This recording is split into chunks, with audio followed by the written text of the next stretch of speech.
গুঞ্জন তুঙ্গে পরশুরামের নায়িকার তৃণা আর নীল ভট্টাচার্যের ডিভোর্সের খবর।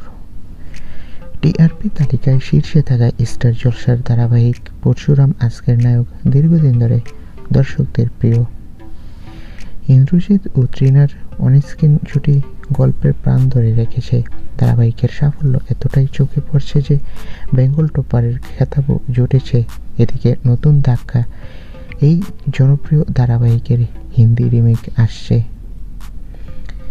স্টার প্লাসে মিস্টার অ্যান্ড মিসেস পরশুরাম নামে। যদিও কবে শুরু হবে বা হিন্দি চরিত্রে কে অভিনয় করবেন তা এখনও অজানা। প্রমোদে দেখা যাচ্ছে এক ব্যক্তি বাজার নিয়ে বাড়ি ফিরছে হাতে থলি আর বন্দুক, স্ত্রী ও সন্তানের সঙ্গে। তবে দর্শকদের কৌতূহল এখন তৃণার ব্যক্তিগত জীবনে।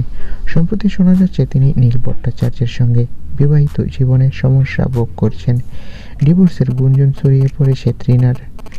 এই বিষয়ে প্রকাশ্যে কিছু বলেননি, তবে টলিপাড়া ও সোশ্যাল মিডিয়ায় এই খবর চরম আলোচনার কেন্দ্রবিন্দুতে।